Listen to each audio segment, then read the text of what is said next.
तो stop pollution safe life, क्योंकि जिस तरह से अब प्रदूषण जो है वो लगातार बढ़ता जा रहा है, तमाम सवाल खड़े हो रहे हैं। बड़ी खबर इस बीच एक हम आपको बताएंगे, बड़ी खबर सामने आ रही है।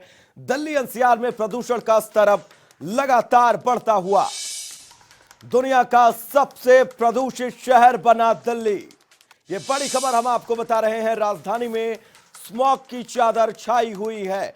विश्व का सबसे ज्यादा प्रदूषित जिला बना है दिल्ली। कई इलाकों में प्रदूषण का स्तर बढ़ता जा रहा है। लोगों को अब सांस लेने में भी तकलीफ हो रही है। आंखों में जलन से अब परेशानियां बढ़ रही हैं। कई इलाकों में एयर क्वालिटी इंडेक्स 400 को पार कर चुका है। ये वाकई चिंता वाली बात है। दिवाली में 500 के पार हो सकता है air quality index. Delhi NCR में प्रदूषण का स्तर लगातार बढ़ता हुआ। हमारे साथ गोहाना से राम सिंह मार जुड़े हुए हैं और कविता सैनी जुड़ी हुई हैं चंडीगढ़ से। आप दोनों दिल्ली एनसीआर इलाकों के क्षेत्र के रहने वाले हैं। वहां के हालात क्या हैं प्रदूषण के चलते, क्योंकि दिल्ली एनसीआर अब पूरी तरह से करा रहा है। सबसे पहले कविता, मैं आपके पास ही आना चाहूंगा। जी कविता। जी मैं आपको बता दूं कि चंडीगढ़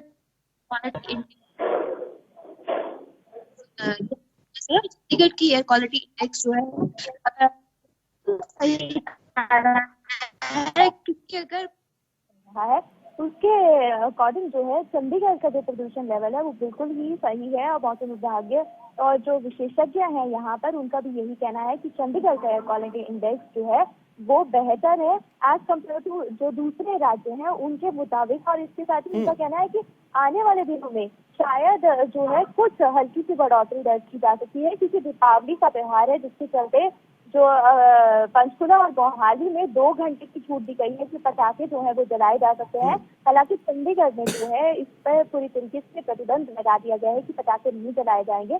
लेकिन अगर पंचकुला और मोहाली में 2 घंटे के लिए पटाखे जलाए जाएंगे तो शायद शहर का जो एयर क्वालिटी इंडेक्स है उसमें थोड़ी सी जो बढ़ोतरी है वो दर्ज की जा सकती है। लेकिन अभी तक जो बढ़ोतरी है वो एक जो है अभी कमी ही नजर आ रही है, क्योंकि एयर क्वालिटी इंडेक्स जो है वो बेहतर यहाँ का मापा गया है। और आपको बता दें कि इस समय भी शहर में जो एयर क्वालिटी इंडेक्स है वो 130 है। लेकिन जैसे दीपावली का त्योहार आ रहा है तो उसमें जो 2 विशेषज्ञ हैं यहाँ पर उनका मानना है कि 2 कारण हो सकते हैं जिसकी वजह से एयर क्वालिटी इंडेक्स जो है वो आने वाले 2 से या 4 दिनों में बढ़ सकता है। और इसका जो पहला कारण ये है कि दीपावली का त्योहार है तो शहर में अगर जाम की स्थिति बन जाती है तो उससे जो है जैसे गाड़ियां जो है वो अगर खड़ी रहती है तो उससे हल्का सा जो प्रदूषण है उसका ग्राफ बढ़ सकता है। और दूसरा कारण वो ये है कि पंचकुला और मोहाली में जो है वो 2 घंटे के लिए पटाखे जलाने की जो है छूट दी गई है, तो उससे भी हल्का सा जो प्रदूषण का स्तर है वो बढ़ सकता है। हालांकि चंडीगढ़ में जो है वो पूरी तरीके से प्रतिबंध लगाया गया है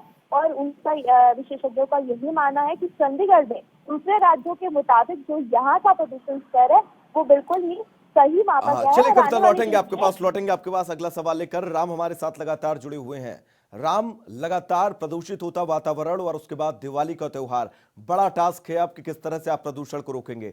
क्या कुछ वहां के स्थानीय प्रशासन की तैयारी है? कैसे अब इस बढ़ते पॉल्यूशन पर अंकुश लगाया जाएगा? मुताबिक इस बार जो है पटाखों के लिए प्रतिबंध जो है वो लगातार कहीं ना कहीं लगाया गया है। लेकिन कहीं ना कहीं प्रशासन की तरफ से कुछ घंटों के लिए जो पटाखे की है वो कहीं ना कहीं छूट जरूर दी गई है। लेकिन अगर बात करें तो निश्चित तौर पर कहीं ना कहीं लगातार जिस प्रकार पोल्यूशन बढ़ता नजर आ रहा है तो लोगों को काफी परेशानी का सामना करना पड़ रहा है, क्योंकि लगातार जिस प्रकार से कहीं ना कहीं एयर क्वालिटी इंडेक्स जो है वो काफी खराब नजर आ रहा है और जिसकी वजह से लोगों को काफी परेशानी का जो सामना है वो करना पड़ रहा है। लोगों को सांस की प्रॉब्लम हो रही है और जो मुख्य रूप से जो लोग दमे के रोगी हैं या जिनको सांस वगैरह की प्रॉब्लम है उनको काफी सांस लेने में दिक्कत आती है। लगातार जिस प्रकार से कल का जो मौसम था वो काफी खराब था। कल सुबह से ही जैसे पूरा का पूरा जो कोहरा छाया हुआ था और इसका कारण भी यही माना जा रहा था कि एकदम अचानक जिस प्रकार से काफी घना कोहरा जो है वो देखने को मिला, जिसकी वजह से कहीं ना कहीं ऐसा प्रतीत हो रहा था कि बिल्कुल जो प्रदूषण है वो अपनी चरम सीमा पर पहुंच गया है। और इसका मुख्य रूप से वो दूसरा कारण भी अगर माने तो वाहनों से निकलने वाला जहरीला धुआं भी कहीं ना कहीं लोगों के लिए वायु प्रदूषण में कहीं ना कहीं हानिकारक साबित हो रहा है। राम, लौटेंगे आपके पास। कविता, एक सवाल मैं आपसे लेना चाहूंगा, क्योंकि आपने जिस तरह से चंडीगढ़ की स्थितियां बताई, वर्तमान क्या कुछ है, स्थितियां सही हो रही हैं, आगे चंडीगढ़ प्रशासन का रोड मैप क्या है? कैसे इस प्रदूषण पर पूरी तरह से नियंत्रण किया जा सकता है? क्या कुछ रोड मैप है वहां के प्रशासन का? जी, आपको बता दूं कि चंडीगढ़ जो है हमेशा साफ शहरों के लिए जो जाना जाता है। यहाँ पर भी जो प्रदूषण का इस समय का स्तर बताया जाए तो और राज्य के मुताबिक यहाँ पर 130 है इस समय। और अगर बात करी जाए जिस तरीके से पराली जलाई जा रही है, तो अभी जो शहर का प्रदूषण है उसमें भी कोई ज्यादा खास जो है बढ़ोतरी दर्ज नहीं की गई है। इसके लिए प्रशासन जो है चंडीगढ़ में अपने स्तर पर जो है वो बार बार काम करता रहता है। चंडीगढ़ में अगर ट्रैफिक को किस तरीके से कंट्रोल करना है, पोल्यूशन जिससे ना बढ़े किस तरीके से काम करना है। आपको एक और बात बताना चाहूंगी कि यहाँ पर चंडीगढ़ पर्यावरण विभाग की तरफ से एक स्टडी भी की जा रही है कि आखिर चंडीगढ़ में जो इस समय जो प्रदूषण का स्तर है जो काफी ज्यादा है, उसका क्या कारण है। उसके लिए एक जो स्पेशल स्टडी जो है वो अभी पर्यावरण विभाग की तरफ से जो है वो की जा रही है। इसके साथ ही आपको एक और बात बता दें कि ये स्टडी जो है दिल्ली में हो चुकी है, जिसके बाद ही चंडीगढ़ पर्यावरण विभाग की तरफ से भी ये स्टडी जो है की जा रही है कि आखिरकार क्या कमियां हैं और किस तरीके से उसको सुधारा जा सकता है। और इसके साथ ही चंडीगढ़ जो पंजाब यूनिवर्सिटी है यहाँ पर उसके जो भी विशेषज्ञ हैं वो भी चंडीगढ़ पर्यावरण विभाग के साथ जो है वो मिलकर काम कर रहे हैं कि किस तरीके से जो प्रदूषण कविता, वाकई काम करना होगा और साथ ही साथ लोगों को भी कविता अपनी जिम्मेदारी समझनी होगी कि कैसे हम इस बढ़ते प्रदूषण पर अंकुश लगा सकते हैं। हमारी जिम्मेदारी क्या है, हम कैसे अपने वातावरण को प्रदूषण से बचा सकते हैं। राम, एक चीज मैं आपसे समझना चाहूंगा, अमूमन यही होता है कि जब ठंड की शुरुआत होती है, ठंड दस्तक देता है, उससे ठीक पहले प्रदूषण जो है हमारे माहौल में, हमारे वातावरण में इसी तरह से पूरी तरह से छा जाता है। इसका जिम्मेदार कौन है? तमाम कारक हैं इस प्रदूषण के, लेकिन सबसे बड़ा कारण जो है वो पराली को बताया जा रहा है। पराली को लेकर क्या कुछ प्रतिबंध किए गए हैं? कैसे पराली जलाने पर अंकुश लगाया जाए? क्योंकि दिल्ली में जिस तरह से रोड मैप तैयार किया गया, पराली को खाद में बदला जा रहा है। वहां की स्थितियां क्या है पराली को लेकर, दिवाली पर पटाखों को लेकर, गाड़ियों से निकलते धुओं को लेकर और फैक्ट्री के निकलते धुओं को लेकर?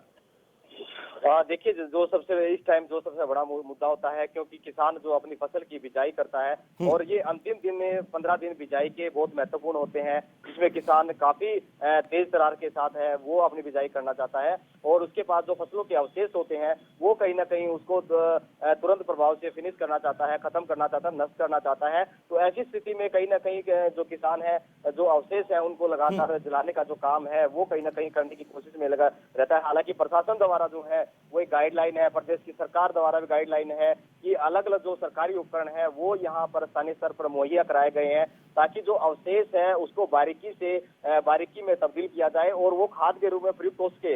लेकिन अगर बात करें गोहाना की, तो गोहाना में 89 मामले जो है वो इस प्रकार के अवशेष जलाने के हैं। राम, इन पराली का प्रकरण जो है ये वाकई बड़ा संवेदनशील है, क्योंकि किसान जो है वो पराली का क्या करे, इसके लिए जागरूक करना होगा आपको किसान को, क्योंकि किसान अपनी खेती नहीं छोड़ सकता है। इस सरकार की वहां की नैतिक जिम्मेदारी है कि वो किसानों को जागरूक करे कि उनके खेतों से जो पराली निकलती है उसका वो वैकल्पिक तौर पर क्या करें, अगर जलाने के अलावा क्या कुछ ऑप्शन होंगे उनके पास, इसको लेकर जागरूक करना होगा। और यकीन मानिए राम, अगर आप अपने किसानों को जागरूक नहीं करेंगे, उन तक ये संदेश नहीं पहुंचाएंगे, कोई ऑप्शन उनको नहीं बताएंगे, तो शायद ये तस्वीरें ना बदले। राम और कविता, इस तमाम जरूरी बातचीत के लिए आप दोनों का बहुत बहुत शुक्रिया।